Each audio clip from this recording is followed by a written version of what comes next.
wabarakatuh.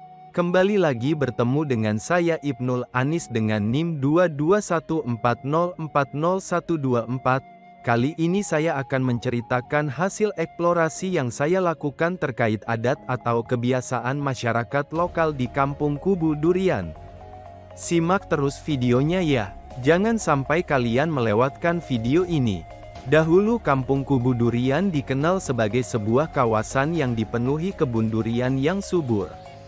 Nama Kubu sendiri berasal dari bahasa Minangkabau, yang berarti benteng atau tempat perlindungan. Ini karena wilayah tersebut berada di wilayah strategis, dikelilingi oleh perlindungan alami dari pohon-pohon durian yang lebat. Masyarakat setempat memanfaatkan hasil kebun ini sebagai salah satu sumber penghidupan utama mereka. Namun, seiring berjalannya waktu, kebun durian perlahan menghilang. Banyak lahan diubah menjadi kawasan perumahan dan pembangunan. Meskipun begitu, Kampung Kubu Durian tetap menjadi pusat kehidupan masyarakat dengan adat istiadat Minangkabau yang masih dijaga hingga kini. Selain itu, kampung ini juga dikenal karena seni dan budaya khasnya, seperti randai, tari piring, dan silek tuwo, yang sering dipertunjukkan dalam acara-acara adat. Filosofi Kampung Kubu Durian ini, adat Basandi Sarak, Sarak Basandi Kitabulah, menjadi pedoman utama dalam kehidupan mereka. Dan juga di kampung ini banyak terdapat permainan tradisional, seperti permainan congklak, layang-layang, engklek dan kelereng, yang kaya akan nilai edukasi dan masih dipermainkan oleh anak-anak di Kampung Kubu Durian. Tradisi dan modernitas di Kampung Kubu Durian bisa berjalan beriringan, menjaga identitas budaya di tengah perkembangan zaman.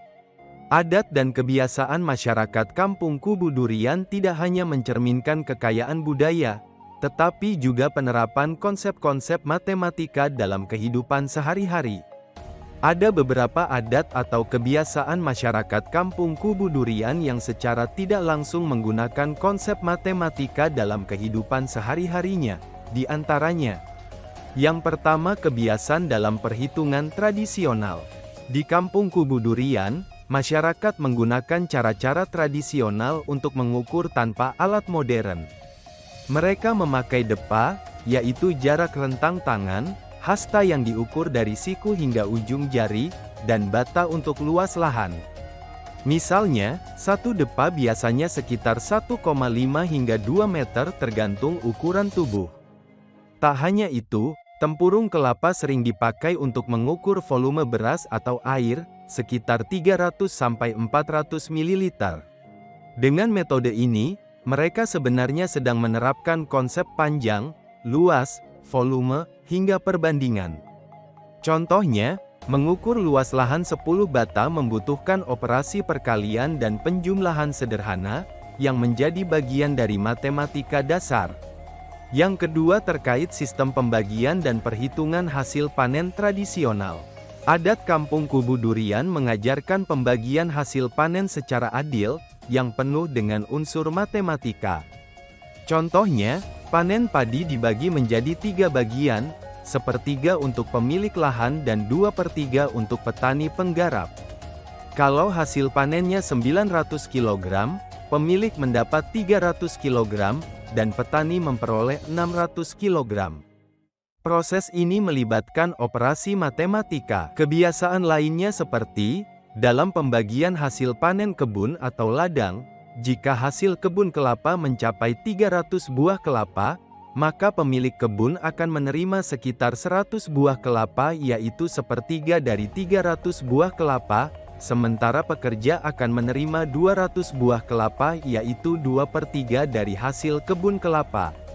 Proses ini biasanya dilakukan dengan suasana kekeluargaan, disertai musyawarah jika ada hal yang perlu disepakati bersama.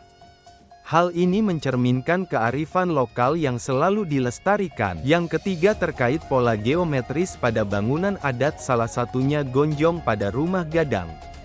Rumah gadang adalah simbol budaya Minangkabau, menyimpan banyak pelajaran geometri. Atap gonjongnya dirancang menggunakan prinsip kesebangunan dan simetri, memastikan setiap sisi memiliki ukuran yang serasi. Panjang atap biasanya 12-15 meter, dengan sudut kemiringan 40-60 derajat, sehingga air hujan dapat mengalir dengan baik. Lengkungan gonjong berbentuk parabola, sebuah konsep geometri yang mendistribusikan beban secara merata pada struktur bawahnya.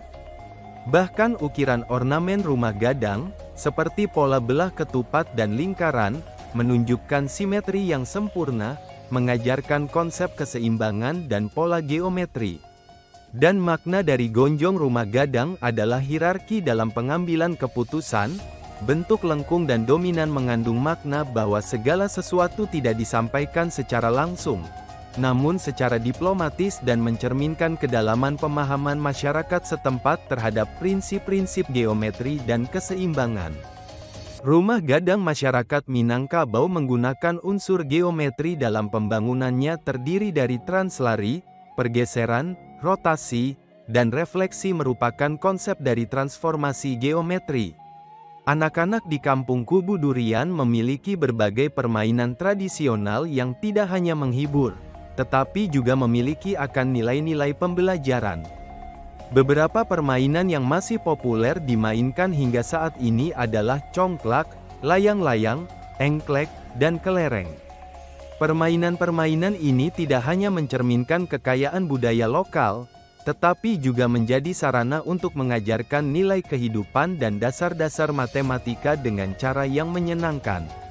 Yang pertama itu permainan congklak. Di Kampung Kubu Durian, congklak menjadi permainan yang tak hanya menghibur, tetapi juga penuh pelajaran.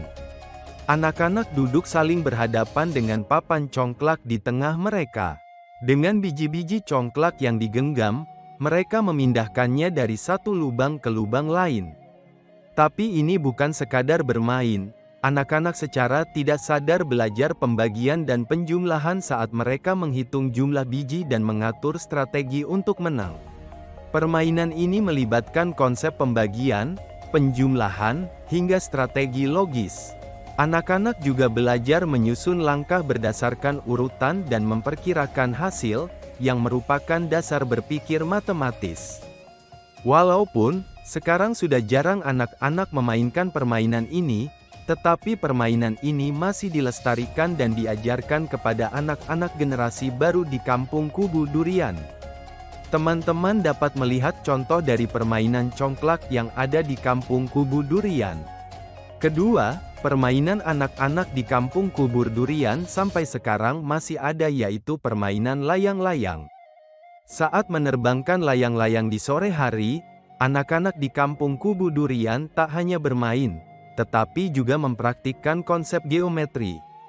Bentuk layang-layang yang simetris, seperti belah ketupat atau segitiga, memastikan layang-layang bisa terbang dengan stabil.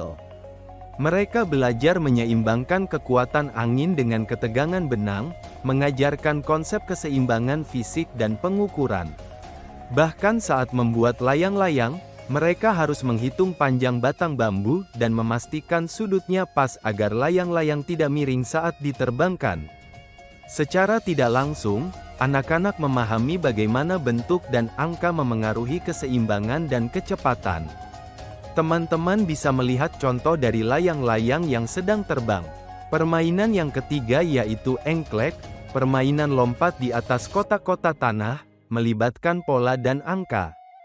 Dengan menggunakan kapur atau ranting, mereka menggambar kotak-kotak di tanah berbentuk persegi, persegi panjang, atau setengah lingkaran. Kemudian mereka melompat mengikuti urutan angka yang telah ditentukan. Permainan ini mengajarkan bangun datar, urutan langkah, dan pola yang teratur. Ketika melompat, anak-anak harus menjaga keseimbangan tubuh, yang juga mengasah koordinasi fisik. Secara tidak langsung, mereka belajar konsep dasar matematika seperti mengenal bentuk geometri dan pentingnya urutan yang benar dalam menyelesaikan sebuah tantangan di permainan. Teman-teman dapat melihat bentuk dari permainan engklek yang sering dimainkan oleh anak-anak di Kampung Kubu Durian. Permainan kelereng menjadi favorit di Kampung Kubu Durian, permainan kelereng mengajarkan banyak konsep matematika. Anak-anak memperkirakan jarak antara kelereng mereka dan sasaran, lalu menentukan sudut terbaik untuk meluncurkan kelereng. Ketika kelereng mereka meluncur dengan sempurna ke sasaran, ada kebanggaan tersendiri yang terasa. Konsep geometri juga terlihat dari bentuk bola kelereng yang merupakan bangun ruang, sementara pengukuran jarak melibatkan perkiraan yang matematis. Nah, sudah tahu semua kan sejarah dan adat atau kebiasaan masyarakat lokal di Kampung Kubu Durian? Semoga teman-teman selalu melestarikan adat dan tradisi di daerahnya masing-masing ya.